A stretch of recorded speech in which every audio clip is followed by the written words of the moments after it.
అటు చలో మేడిగడ్డ అంటున్న కాంగ్రెస్, ఇటు చలో నల్లగొండ అంటున్న బీఆర్ఎస్.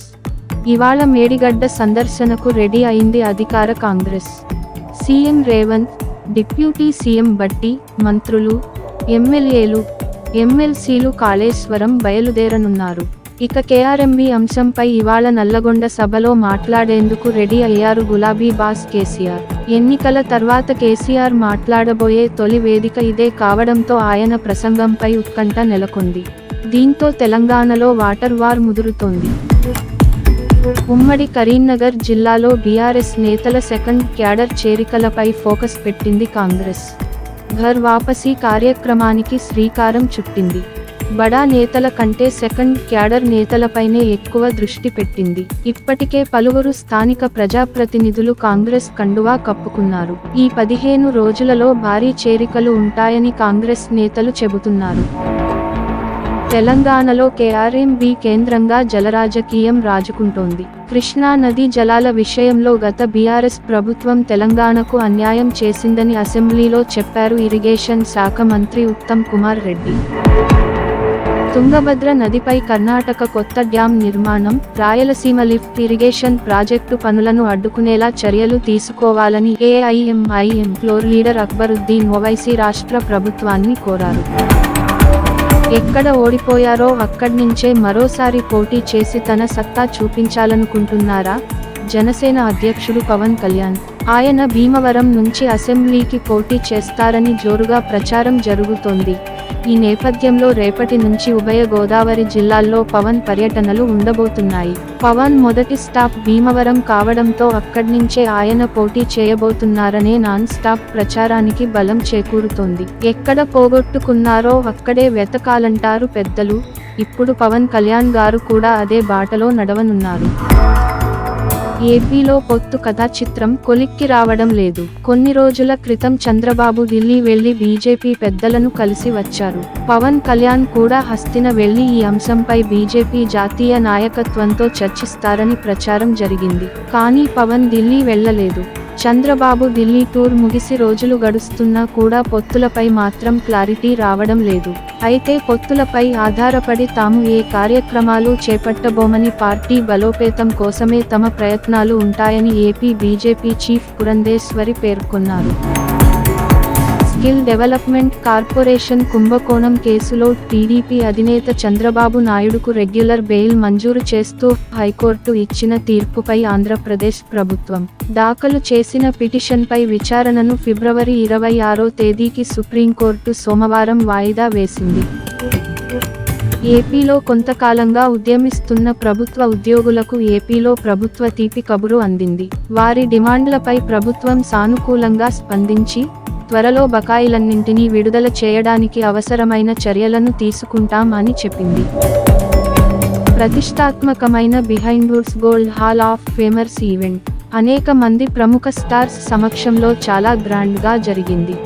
విమర్శకుల ప్రశంసలు, కమర్షియల్ హిట్ అందుకున్న నేచురల్ స్టార్ నాని హాయన అన్న 3 అవార్డులను గెలుచుకుంది. మరి ఏ హీరో ఎక్కడున్నారు, ఎవరి షూటింగ్ ఎక్కడ జరుగుతుందో చూసేద్దాం.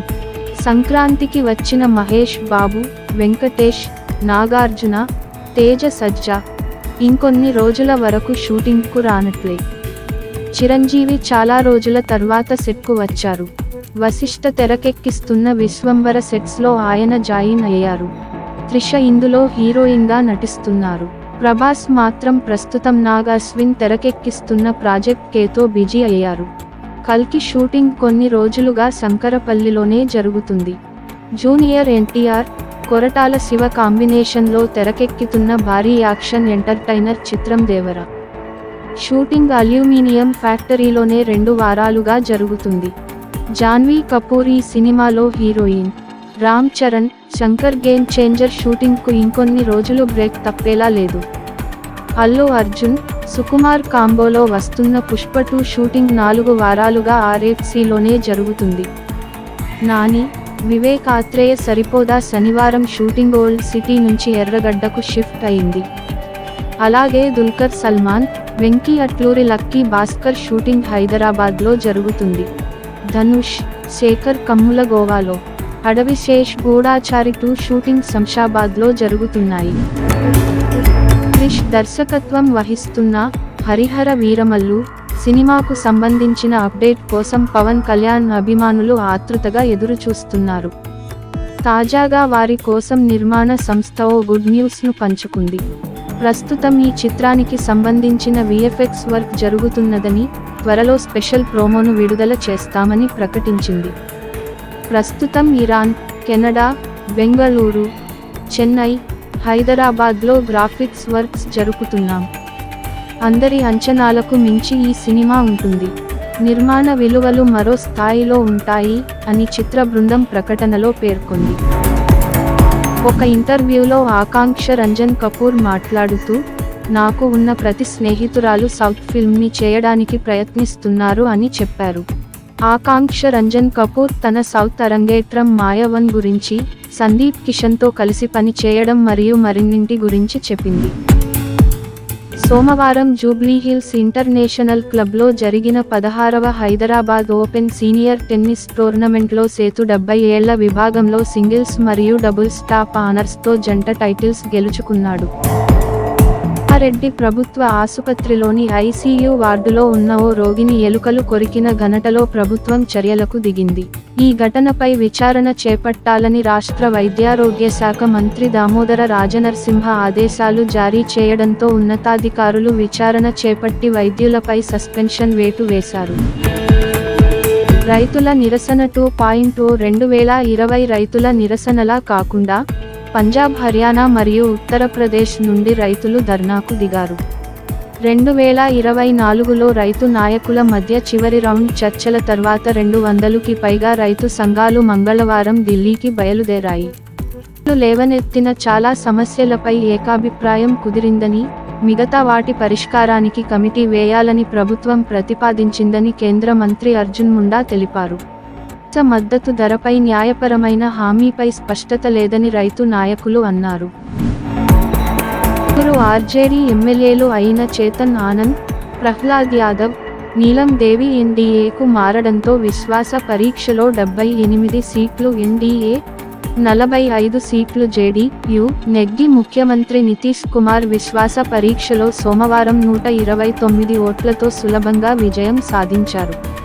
ఒక ఎమ్మెల్యే, డిప్యూటీ స్పీకర్ను లెక్క చేయకపోవడంతో 9వసారి ఎన్నికలో ఎన్డీఏ 128 ఓట్లు సాధించి గెలుపొందింది.